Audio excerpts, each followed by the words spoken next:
Welcome back to another episode of Unscripted and Unstoppable. I'm your host, Lorraine Quick, and today we have an incredibly powerful conversation lined up that I know will touch the heart of many of you. Life has a way of throwing curveballs, and sometimes those curveballs force us to pivot in ways we never expected. Today's guest, Carole Sanek, is a true testament to that. Carole has worn many hats in her lifetime, but she certainly never planned to become a life coach specializing in grief. Yet, after the devastating loss of her husband, who had a massive stroke and passed away in her arms, Carole's life was forever changed. Up until that point, she had been a corporate ghostwriter, crafting marketing materials and even podcasting about marketing. But when her husband passed away, her world was turned upside down, and grief became the focal point for her existence. It took Carole 3 long years to work through her grief to a point where she could even sit down at her dining room table and eat a meal. But in that time, she wrote her first book, Fractured: Living with Grief, which is now available on Amazon. She also moved 3 times, each step bringing her closer to healing until she found a place that truly felt like home for her in Greenville, South Carolina, where she now lives with her dog, Rosie. Carole is here today to share her story, her insights on navigating grief, and how we can all move through loss, no matter what form it takes. Carole, thank you so much for joining us today. We are honored to have you on Unscripted and Unstoppable. It's I'm my going pleasure to be here. I'm so thrilled that you are. I'm going to start off by asking you, you specialize in grief and loss. Beyond the experiences that you had, because many of us, myself included, have had our spouses die, what inspired you to keep working and to do this work about grief? And how has your personal experience shaped your approach in your work? Good question. When Larry passed away, we're going to call him by his first name because that means he's still alive to me. And Mhm. I highly recommend that people always talk about their late spouse or lover or partner, whatever, by their name. It's important. It's important to say their name. So, Larry, when he passed away with his stroke, it's true, he did die in my arms. He never recovered.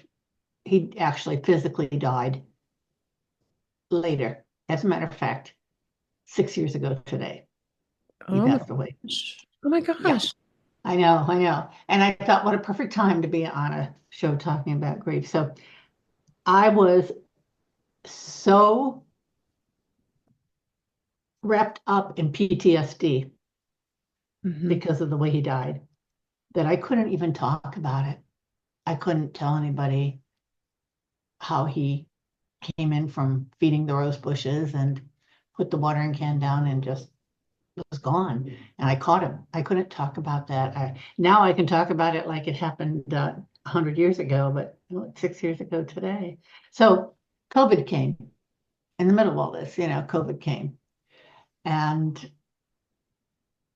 I said, what am I going to do? I sat and wrote a book. I mean, what else was I going to do? I was in therapy for 3 years because hospice patients, hospice offers the families 3 years in Florida, 3 years, I was in Florida at the time, 3 years of therapy, cognitive behavioral therapy. So I Wow. had that every other week for 3 years.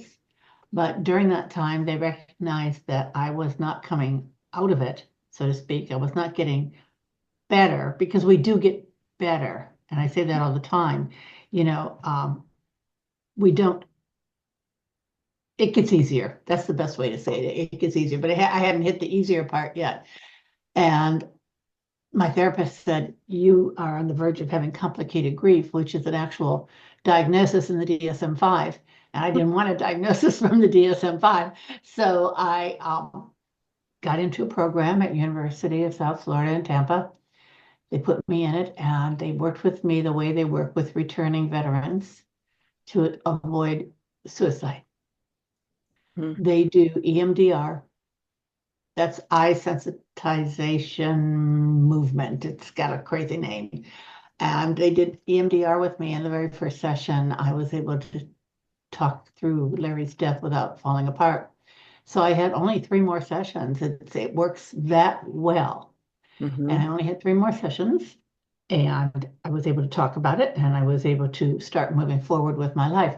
But I still couldn't eat dinner at my dining room table. And my Christmas dinner and my Thanksgiving dinner went in the trash. Hmm. I threw away an entire prime rib. I threw away turkey legs. I've thrown away other food where I sat down to eat it and I can't. I'm happy to say I can eat food. I can I'm sit at my delighted to hear that. table. Yes, I can sit at my table and eat. Well, I lost 24 pounds like that immediately, when he passed away. So anyway, I decided to write the book. And when I was writing the book, I said, I like this. I like telling my story. I would like to help others because I was every single day, Laureen, I write a morning thought. That's what I used to call them, morning thoughts, Mourning, on Facebook. I would write how I was feeling. Well, pretty soon I started having people telling me, you really help me when you write this stuff. I just got a comment today from a woman in Oklahoma who told me she cries with some of the stuff I write, but she said, I help her so much. And I said, I cry at some of the stuff I write. And it helps me to write this stuff. So I'm happy to hear that. So that's kind of how the whole thing began. And that's when I became a life coach. And that's when I decided specializing in grief was what I wanted to do. Wow. Well, first off, blessings to you for Thank today. you. I know that's always hard, and it's amazing to me that we scheduled this. Did you know that at the time we were scheduling this? I wasn't paying attention. Yeah. So I believe a lot in synchronicity, and that especially happens when we need to heal. And so to look for that and to take advantage of it when it shows up for us. Myself too, I've experienced the death of a spouse. Mine was my husband Roger died about 15, 16 years ago.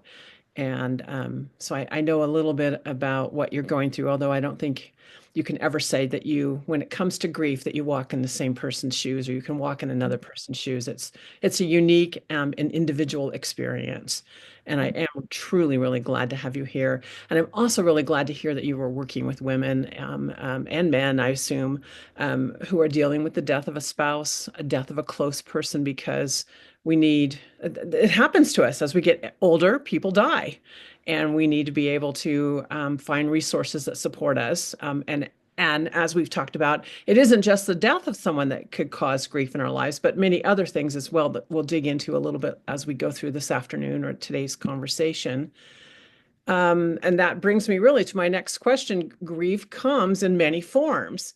Can you speak about the different kinds of grief that women over 50 commonly experience? Divorce. Divorce is a big one. It's a big one. And it's usually comes right after the last child leaves and he's just not a happy man anymore. And Mhm. he's changed. I have found that I've heard that so many times. So there's so much grief with divorce when you don't see it coming, for sure. Empty nest brings grief. I had grief when my last child left home. Mhm. Um, I lost 3 dogs during the time that Larry had open heart surgery up until the time he died. 3 dogs. Oh yeah, and 2 birds. Yeah. So lost objects is a big, I grieve my Christmas dishes, which somewhere never arrived when I moved. Because Uh-huh. I don't know what happened to my Christmas dishes, which I loved, you know. And then, you have financial grief because you might be in a little bit of financial problem. And then another thing that really hit me this year, and I know it's hit other women, your friends leave or a friend moves away. My best friend moved Yeah. away, and Mhm. that's another loss, because she wanted to be with her grandchildren. And I understand that, but I still feel like, well, she knows that I wanted to kick her in the butt. But, It feels like you're it being is what it abandoned. is. Yeah. She Yeah. moved 5 hours away too. That makes it even worse. So yeah, you have all kinds of different kinds of grief. And best advice I can offer there is that people need to acknowledge it, give it a name, acknowledge what you're going through. I have lost my job And you tell people, I've lost my job, and people go, oh my God, that's so bad. Have you tried this? Have you tried that? No, I just want to talk about how I feel in losing my job. Mhm. We need to listen. Don't push advice on people right away. Just don't. Let them tell their story. Absolutely. Um, it's I mean, you listed a lot of things that can happen to us, and I know it happens throughout our whole lives, but it seems like we get hit with a lot of whammies, like a double whammy or a triple whammy as we get older. One of the other pieces that I think is really important to point out is we have grief over our own death, or we know it's coming at some point in time, and so there's a letting go that goes on, I think, as we age too, around who we are and what we thought we were going to do, but then also living with the idea that at some point we will no longer be here. And that's grief for me and as well in terms of just being cognizant of that. Society, when you think about the world in general or people at large, often honor like oh my gosh, we get grief cards when our spouse dies or when a friend passes away. So we honor grief when it comes around a death. But when you think about these other things like losing your health, for example, or losing a friend or losing your youth, how can we give ourselves permission to grieve around these losses?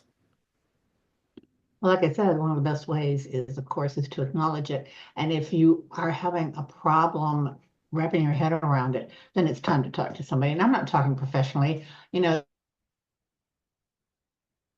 because they've been through it. Your minister, your pastor, your priest, whatever, your rabbi, whatever. I mean, they're there to counsel you. That's part of their job, because this is when you need it. It's like I said, do you know how many times, and I know you've probably heard this, people just said, aren't you over it yet? Oh, yeah, Yeah. Aren't you done with this? Yeah, it's been 16 years, Lorene. Aren't you over it yet? No, the answer is I'll never be over it. That's exactly. the answer. Yeah. No, it just changes, right? It gets Mhm. a little bit different. So how do you said, so first you have to acknowledge it, but before you do that, you really have to recognize it. So just assume I've never had a grief experience, or at least I don't seem to think I've had. How would I know I'm feeling or experiencing grief? Well, you're going to have sadness. You're going to have stress. You're going to have anxiety. You're going to worry that you're depressed. And then you'll take the test and find out you're not really depressed. But, anxiety and sadness combined together, you know, perfect storm, perfect Hmm. storm going on there. And then you might say to yourself, oh my gosh, I'm grieving this. I'm really grieving this. Grief covers a lot of things, It a really, lot it, of really- it things. Yeah. does, it does. But to me, what you're telling me, what I'm hearing is, I really need to be paying attention to what I'm feeling, whether I have grief or not. It begins by first becoming really just self-aware, connecting into yourself and saying, where is my heart today? What's going on with me? And then start to see when it lasts longer than a moment or lasts longer than a day, or when it proceeds to dominate your life for days or weeks or months. But you have to first just be paying attention to your heart, right? To Oh, what you're feeling. sure. Look at the people. There's a large amount of people right now that are losing their jobs. We all know that. It's Mhm. happening here in this country. And I can only begin to imagine that it takes them a while to realize that it happened Yeah, and that their feelings or the feelings they're having are related to grief. Because all of a sudden, I mean, yeah, there'll be anger. They'll go through all the stages. right. Yeah, they will. And they'll hit anger. But then when they're done hitting anger, they're going to suddenly say, oh my gosh, I'm so wiped out emotionally because I'm grieving the loss of my job, which is loss of income and loss of family fun and loss of your house, maybe. I mean, lots of things there. Yep, So yeah. absolutely. Well, and I think that, there's a piece of us that wants to say, I'm just going to push through this. I don't have time to grieve. I'm going to push through it. And so if I was saying that to you as one of your clients, how would you answer me back? First of all, pushing through it is actually one of the ways we do get through grieving. We have to push through it. We have to walk through HEWQ to get, to the other side. And once we've done that, we look back and go, oh my gosh, I really did that. But we're always triggered. I'm triggered right now. I had an incident last week that triggered me. It happens. It can be a song. It can be a smell. It can be, I smell a man wearing Aramis cologne. Mm. Larry always wore Aramis cologne. And I'm right there whipping my head around, like he's just walked by me. Only it's a perfect stranger, so it's something that you just can't banish. You can't tell it to go away. You just can't. You can't. It's grief is the opposite of love. So there's a level of acceptance, right? That this is the Yeah. state I will be in at least for some undetermined time. And the more I resist it, the more it's going to persist because, Oh, they yeah. say what you resist persists. Right. So what I have to do instead is to accept it, embrace it, experience it, and just trust that it will lessen or it will take new shape over time. And it will. When we're not talking right now about the loss of a person, for example.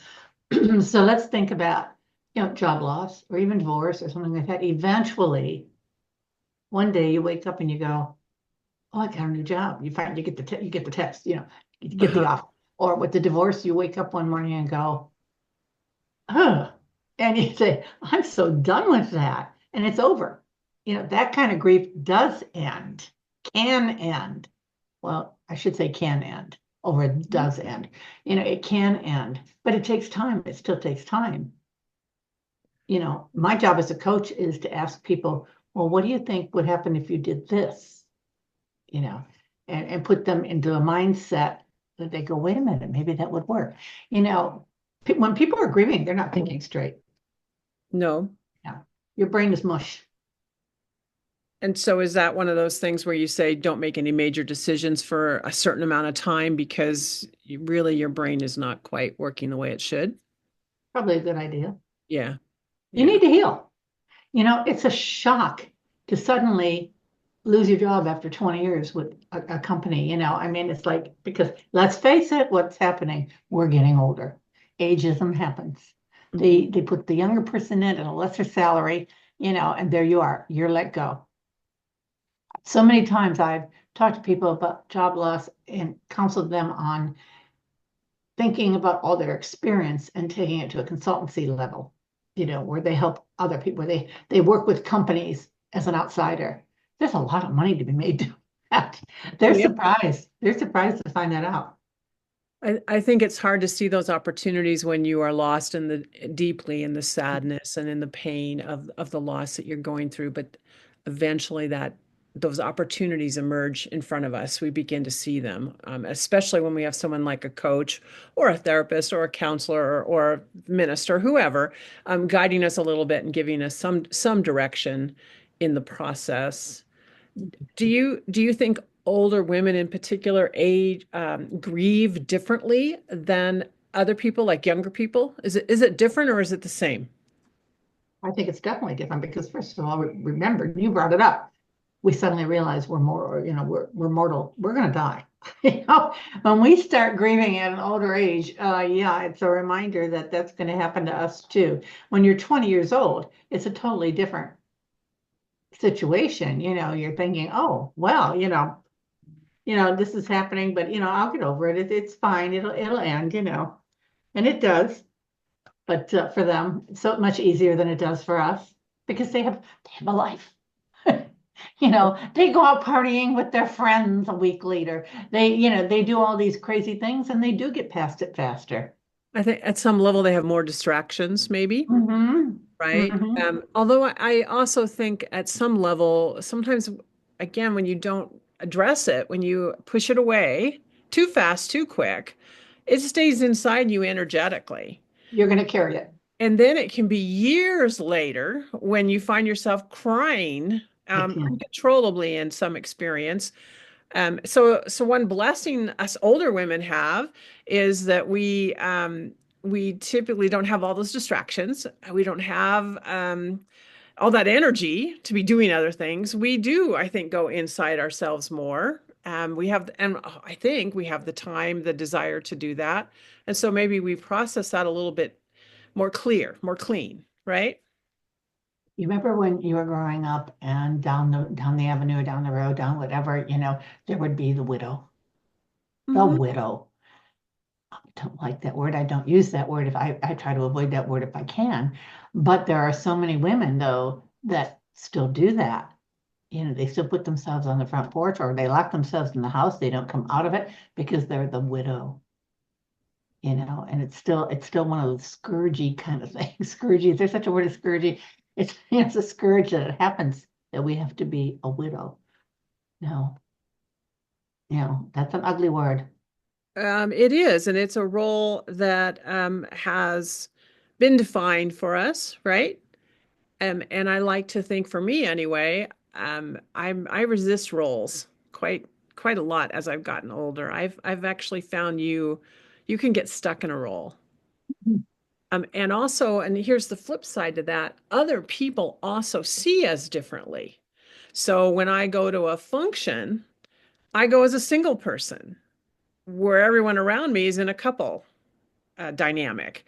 And Yeah. and it seems like it makes it kind of awkward for other people. I mean, it's awkward for me as well, but what I also witness is other people feel uncomfortable around it as well.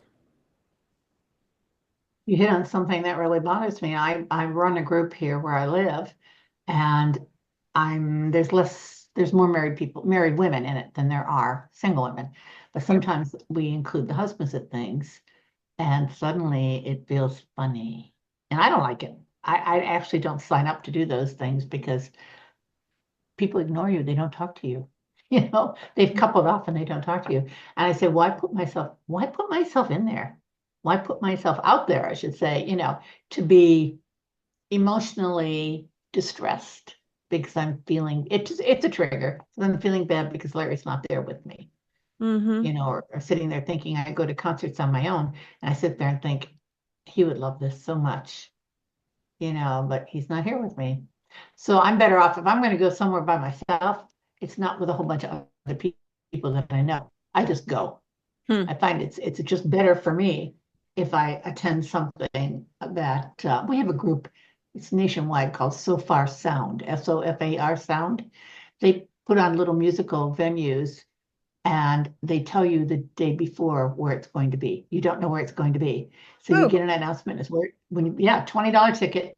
It started in London, England, and I take myself to those venues and I have the time of my life because I don't have to worry about everybody else being coupled off, which they always then aren't. They aren't. There's plenty of single women there and single guys too, a lot of times. But this way, it's not like I'm sitting there with six of my best, friends, so to speak, and their husbands.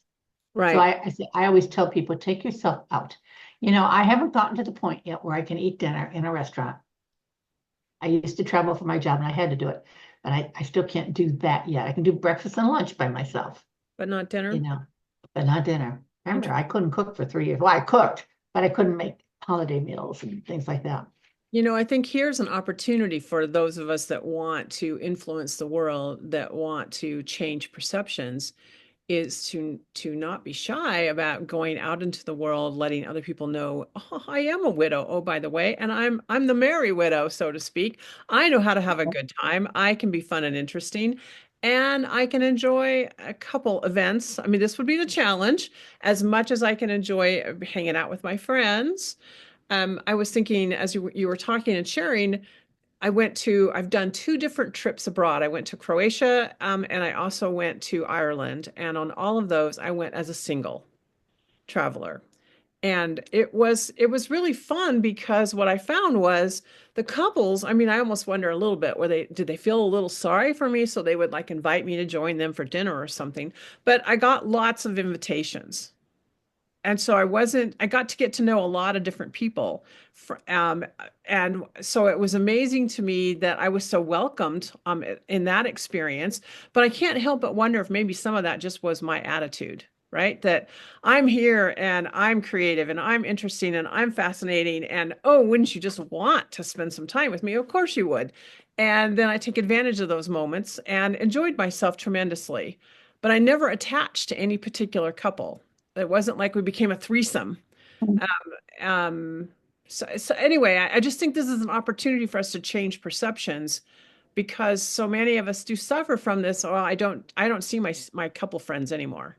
Now that my husband's passed, they no longer invite me to dinner parties. They no longer, because they're just as uncomfortable, right? Yes, and I think, the issue here, the problem here is that a lot of widows, if I'm going to use that word, um, don't they don't have the bravery, the courage, to step out and do something. I highly always encourage people, please do it. Please do it. Please try. It's so important to try. It's so important to choose yourself. Choose to make yourself out there, happy, meeting new people. It's not a sin. No, It's not a uh, sin. no. And your late spouse would want you to do these things. I remind people of that all the time. What would he or she want you to be doing? You know what's really interesting? If I coach a man, chances are he's going to cry through the whole session. Women cry little bits, bits and pieces, But a man, I've had men who cry the whole time. Do you know how hard it is to work with somebody who's crying the whole time? Pretty hard, I would imagine. But Mhm. that just tells me that probably that for a man in particular, they don't have anyone who listens and really hears them. That's what's important. Find a listener. I tell that to people all the time, besides me. You can find free listeners. You Mhm. can find them out there. And you want a good listener, not somebody who interjects a comment immediately after you have said something. You want to see them digesting it. You want to see them mulling it over before words come out of their mouth. You're not looking for advice. You're looking to tell somebody your story. You deserve to have Be your heard. story heard. To be heard. Yeah. And it's also interesting to me. Another point that I was struck by as we were speaking again was, I grew up thinking I was supposed to have a spouse. And so my teen years, my later teen years, early 20s were all spent looking for the man, looking for the one, right? And I never really settled down because it was like I was planning on meeting someone at some point, right? And then I knew we would settle down. And then, of course, I did finally meet someone, and we did settle down, and we did have a family, and we lived our lives together. And then he died. And what I'm realizing from our conversation today was this is the first time in my life when I'm not in a transition waiting for someone else to show up and then I'll settle back down again. This is a time for me now to create my life for me and to see where that leads me. And if someone shows up that complements that life, that provides me support, love, and encouragement, of course, I would not turn them away. But also, I know more about who I am today than I ever have in my entire life. And I think that's because I am a widow. I am no longer attached to another person who gave or helped me to define myself, who gave me an identity. Identity. It's an opportunity. It maybe sounds terrible to say that, but the death of a spouse is an opportunity to get to know yourself more, to really understand who you are. And maybe the next relationship, I would like to believe the next relationship I have with a man, I would come into it more fully myself, more aware of who I am and what I want. I've Yeah. become highly independent. I spent only 4 years, only 4 years when Larry died, living by myself. A child through those years, married, raising children, the whole Mhm. 9 yards, always having kids around. There were 4 years. 4 years. Boy, I don't want marriage. I don't want any of that. I like my independence. But there are people, obviously, who are grieving that haven't reached that stage yet. But I'm here to say you can reach it. You can reach it. With I, work, you can realize you should see my house. Oh my God, I go through my house every day and move objects around. I'm just having the time of my life. You know? it's interesting because I think that's kind of a secondary level of it's not even the same. It's not the same. It's different. As you emerge out of your grief, you have choices to make about how you want to live your life. And for me, they were a lot more conscious than they ever were. in the rest of my life, earlier in my life, because I was following a path that had been prescribed to me, so to speak, by culture, by my family, by, all the social expectations that we have as women moving into the world and out into the world. Um, Shifting Yeah. gears a little bit, I will just say, I would ask, what are some practical steps that a woman could take to process grief and begin to rebuild their life? One of the biggest things I tell people right from the get-go, don't do what makes you uncomfortable. It comes up at the holidays a lot. Family wants you there. Mom, you can't be alone. Mom, you can't be, dad, you can't be alone. And you're sitting there going, I don't want to be there because I'm going to be alone. No matter what, I'm going to be alone. So why don't I just be alone where I am?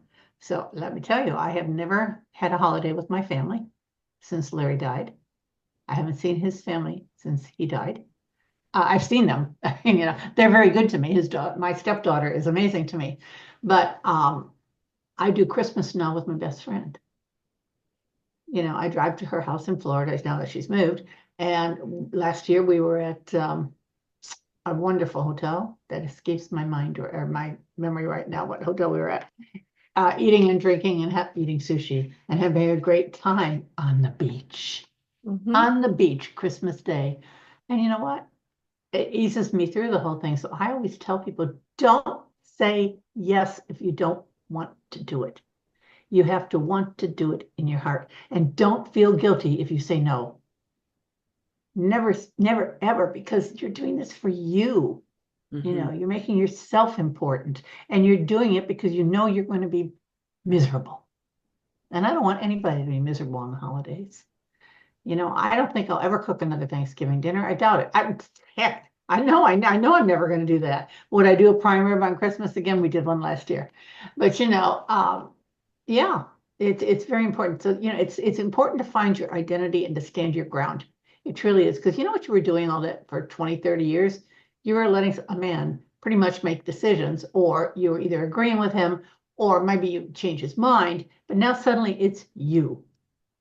You've got every right to do what you want to do and to not do what you don't want to do. Well, and I think that whoever is in your life, whether it's friends or children or whomever, just as much as you are learning about who you are and getting to know yourself, they also have to adjust. I mean, it's part of this process and understand that you are not who they perceived you to be anymore. You might have been that role, that person, that mother, that wife, that whatever. That role's gone. And now I'm negotiating my own identity, my own reality. And it's like for me, with my children in particular, but with some of my friends too, I need you to start seeing me in a different way. Mhm. I need you to hear me. I am no longer part of this couple anymore. And I've gone through the grief and I've rebuilt myself, my life. And I want to know that I am valued for that and loved for that as much as for the years I spent being the wife, the mother, the whatever role it was that we played as a family unit or as a Right. couple unit, right? Yeah, because if I go to Christmas, I'd have to go up to Cleveland, Ohio to see my family. And if I go up there, I'm going to sit there and watch them do things their own way, their own traditions. They Hmm. aren't my traditions anymore. And that would make me sad. That would make me sad because I would want to pitch in and I would want to do things. And I'll take back what I said. I did just spend Thanksgiving with them the first year, and I did make the gravy. My son always says, "You make the best gravy, Mom." And I did make the cranberry sauce. I did do the Brussels sprouts. I did things like that, but I don't have to do that anymore. It's such a nice feeling to not have to. And as when you're going through grief, some of these things will start coming up, and you'll go, "Wait a minute here. I really don't have to make my bed today if I don't want to." Those kind of things. Yeah. Yeah, because you have freedom. When you hit that part when you're hitting freedom, from routines, that's when you're stepping outside. That's when it's getting easier. It's getting better. It's never It's, going to go away, but it's easier. yeah. Well, it's a loss. And I just again, my mind is expanding here. I'm just starting to see the ripples of the loss because, for myself and my children, my daughters, they lost their father. I Mhm. lost my husband, but we also lost our family. We lost Oh, the family yes. that we were, right? But then at the same time, simultaneously, they were growing up. And then off to college they went, and off into adulthood they are. And so we shifted out of this family unit role that we played for many years, and that in and of itself is another level of grief for all of us.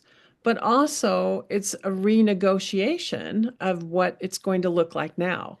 It's Hmm. not ever going to be the same. I think when I find myself holding on to, I want it to be this way, the way that it always was, that's when I haven't let go. That's when I haven't let the grief go. And I'm not only being sad and feeling the loss, but I'm trying to control everything. I'm trying to control it and make it go back to the way it was.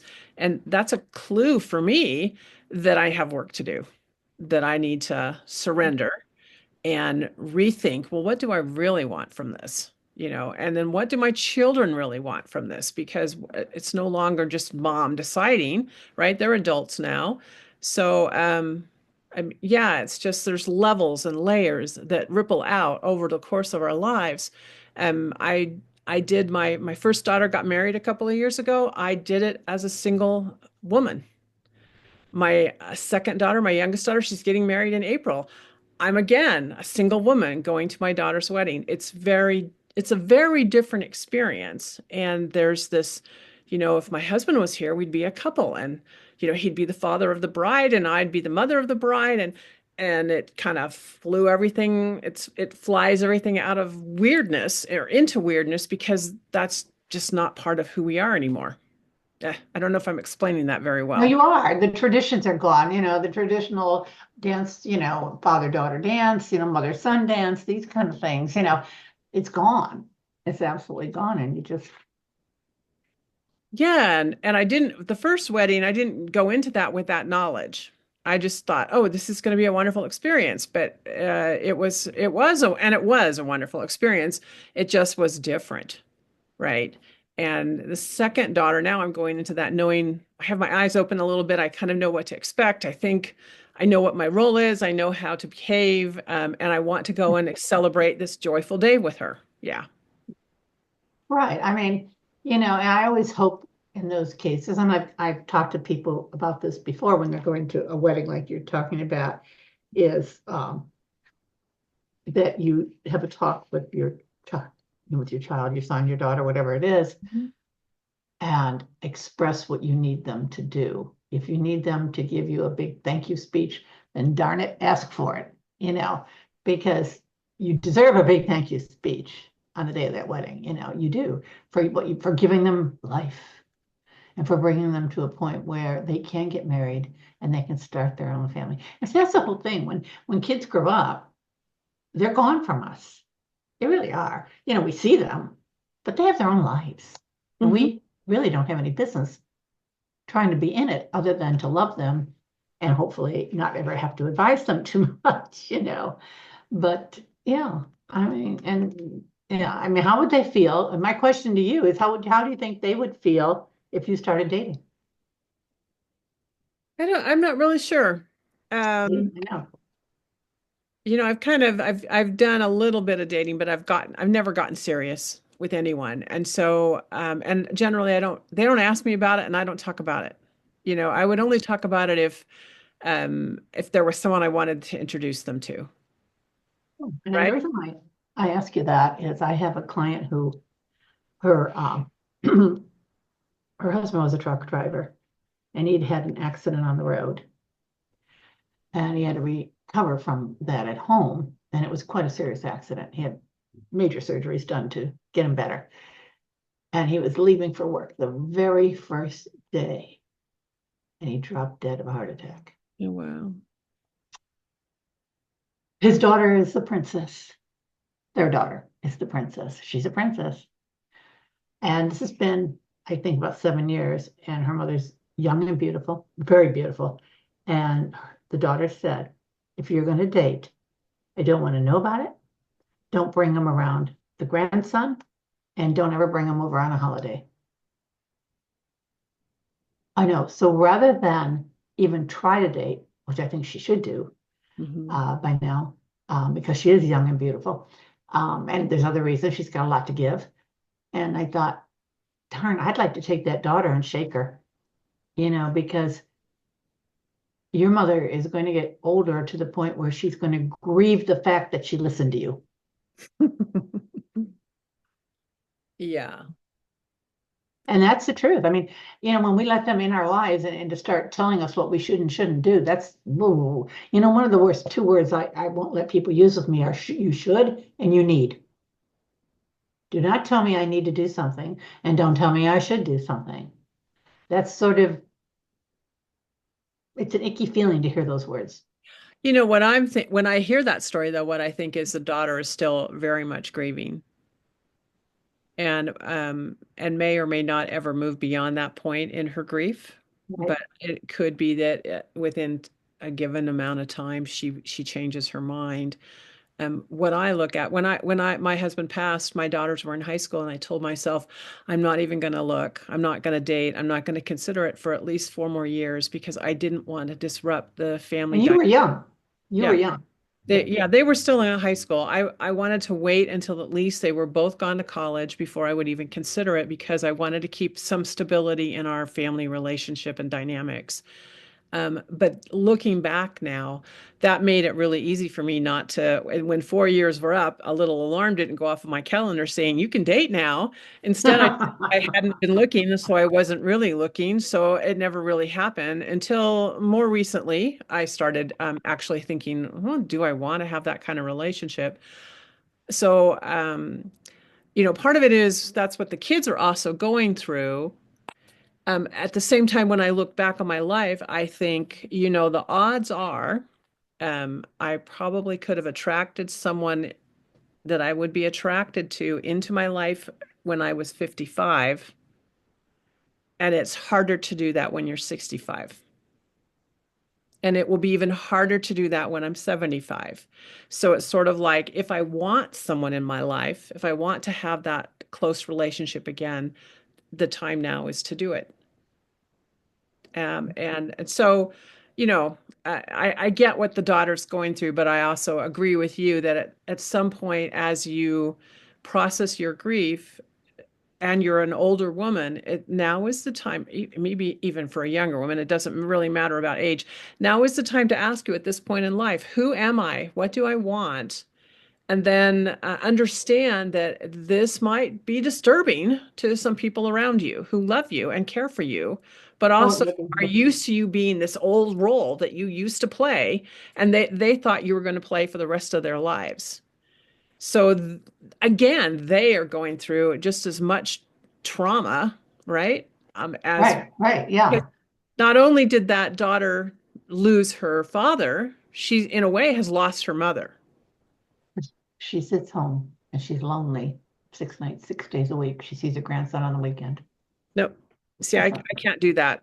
To me, no, I just couldn't do it. But no. again, each person has to decide, right? We all have to step up and say, I'm responsible for me. I'm making choices. And what I told myself when I turned 60 was, I'm not going to complain one more minute about what's going on in my life if I choose to just sit here and let it happen. Hmm. So I And have I no think, right to complain no, about whatever, about how lonely I am if I refuse to go out, yeah, right? when we grieve, we do sit there and do nothing about things. Seriously, we don't. I mean, COVID hit for me. So I had to navigate through COVID and my grief at the same time, So I had like back to back there almost 3 years. But I wanted to bring something up before we end this conversation Yeah. about people who are in a second marriage. Well, it could be more than second or third, whatever. You lose not only your identity, you lose half of everything. You lose you lose that family. They weren't your kids, but you still lose them. Things go complete and they shift, fork We, in the road. yeah. Well, and I mean, even it doesn't even matter. It could be your first marriage, but depending on what happened in the family dynamic, you could lose Well, family. true. I should have said it that way. A lot of times you're losing half the world you knew, half of the world you knew. Yeah. I think that is a great statement. When you go through a significant loss, there's potential for people not to want to be around you anymore. Oh yeah, I lost my stepson. My stepdaughter is like a daughter to me, but Mhm. he's gone. He's absolutely gone. Well, I do want to cover one question before we wrap things up today. Looking now to outside of ourselves, how do we support our friends who are grieving? Because as we all know, as we age, all of us are going to experience loss at some level. Mhm. How do you support, or how do you tell your clients or help your clients learn to go out into the world and also help their friends, their family go through the grief they're going through? It's all about listening. I always say that. I took a course in listening through the OLLI program. Do you have the OLLI program, Boise, anywhere at the university? Not that I'm aware of, but it could be. Oshner Lifelong Learning Institute. It's a very wealthy man who donated money so that those of us who are older can take college classes. Okay. Yeah, and I took a listening class. It's so important to listen, to really listen. And I always tell people, drop food off, just put it by the front door. You don't have to knock, you don't have to ask somebody if you can see them. They don't want to be seen. Drop food off. If you can see them, I always take somebody by the hands, both hands, if I know the person, and I look into their eyes and I just smile because that tells them I get it. I know what you're going through at this point in time. And, I'm here for you.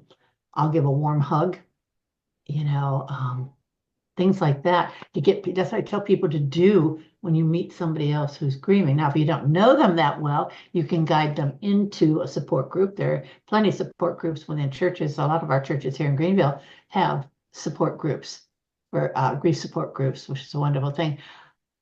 Me personally, I'm not a group therapy person. I'm a one-on-one person, which is fine, Hmm. And sometimes I have sent people on to somebody higher up than I am because they might need medication.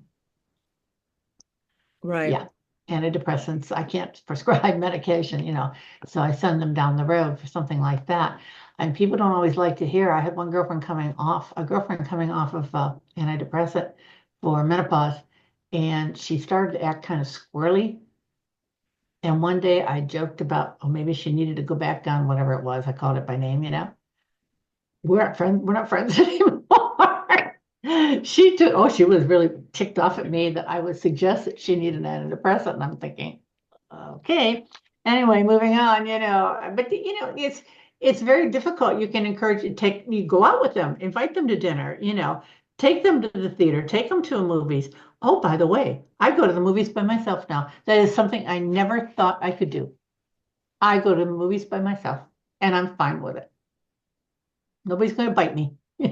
I'm fine. I could You do know, that as well if I being needed. encouraging, you Yeah. know that, Lorraine. I mean, being encouraging is one of the most important things, and that's why when I take somebody by the hands and look them in the eye, that's encouragement all the way. Mhm. I had breast cancer. People say some of the stupidest things, to you then, and they say stupid things when you're grieving. Well, he's in a better place. No, the better place would be next to me right here. Mhm. That's what I always say. I'm saucy. I'm snarky. I give it back to him. I think it's always an awkward thing, right? And from my own experience, what I would say is it really helped me when people acknowledged my husband's death, when they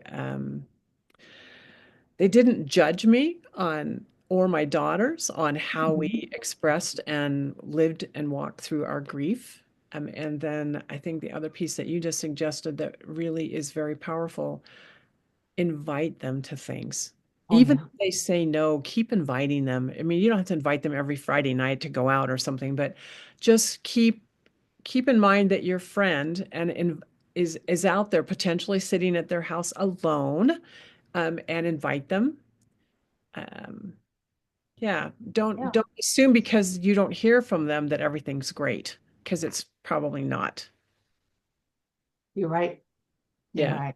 Yeah. And it's important to check on our friends, Absolutely. you know. Especially when they've gone through in the last year, if they've gone through a loss, in particular, really follow up with them, text them, call them, send them, do something where they're required to answer back and just connect with them because I think it can be very lonely. Yeah. I've gone and knocked on doors and just shown up. You aren't always welcome on that one, I can guarantee you. But on the flip side of that, sometimes you really are. You know what? And I would rather make a mistake than not in that case, right? Make a mistake, ask for Yeah. forgiveness afterwards, Yeah. So yeah, I did that to a friend recently that is grieving, and I showed up at her door. I walked right into her house. I didn't knock. I walked right in. Door was open, and she said, "Well, you could have called. I would have changed out of this horrible nightgown." And you're like, And I I'm just, I afraid just you wouldn't have laughed. answered. Yeah. Yeah, I just laughed. I just laughed. I said, "Good change. I'll be waiting right here. I'll make us coffee." You know, Well, so Carole, to wrap things up, if you could share one message with a woman who's listening, who's in deep grief right now, what would it be? well, I pretty much hit on it when I said, I never say it'll get better. I say it'll get easier. Mhm. But I encourage, if they're in deep grief, then they need to talk to somebody pretty much professionally, because you need somebody to help pull you out. You're stuck in my favorite word, an abyss. I was stuck in an abyss, and I would only see cracks of light coming through at first, until finally one day, suddenly there was a lot of light, and I knew that I was leaving the abyss behind me. But Mhm. that's with therapy. Look at all the therapy I did. Lord, You did a lot. I did enough there. Yeah, 3 years every other week. Yeah, that's a lot of therapy, a lot of talking, because because this is the anniversary, so to speak, of when Larry passed away. It started on the 19th of February when he had the stroke, and then to till today when he passed away in hospice. And I had to be the one to pull him off the machines. Not always easy. And I think about that and I go, wow. And then a friend will pop in and say, he loved you so much. And I said, thank you. He did. And those are the little messages I love to get. And those are things that we can say to other people that are grieving, if you know it to be a fact. We have to be careful with that. But yeah, when Larry and I walked into a room, we lit it up. We were big in real estate in Tampa. And so we were at a lot of events, a lot of events. And we would walk in a room and he would go one way and I would go the other. And our eyes would meet. And I could just see him saying, I love you. And, I just always knew. So now he's gone. So I have pictures of him all over the house, including the one behind me up there on the wall. Mhm. I have pictures of him all over the house so that I can see him everywhere. And I talk to him all the time. And a wedding picture is on my dresser. Mhm. Well, and I would add, don't be afraid to talk to your deceased or dead spouse. No. A lot of women I've talked to that have gone through grief are think they're crazy, and I was like, no, you're not. Just keep Mhm. talking for as long as you want to talk to your spouse, your husband, your You wife. know, In the case of them, just talk because Lorraine, you know it's them so therapeutic. well. You know them so well. I have actually asked him for help, and I get the help only because I know what, like, I couldn't find the tax documents one year, but then I started to see him in his office in my mind's eye, and I started to see things that he would did, and then I realized or do, and then I realized where the tax documents were that I needed. You have to lean into their habits, you Hmm. know. I agree. Yeah. Well, this has been an incredible conversation. Thank you, Thank you. Carol. Thank you so much for sharing your journey, your wisdom, and your heart with us today, especially on this day. It's clear to me that your experience have not only shaped your life, but has also helped you, made you become someone who can help others navigate grief and loss with compassion and with resilience. For those of you listening, if you want to connect with Carole or learn more about her work, her book, Fractured: Living with Grief, is available again on Amazon. If you want to check in and chat with her about her coaching service, all of her contact information is available in the show notes. For all my listeners, I thank you for tuning in to Unscripted and Unstoppable. If you enjoyed today's episode, please take a moment to comment and or share this episode with someone who might benefit from hearing Carole's story. Until next time, keep embracing the mess, finding strength in your journey, and staying unstoppable.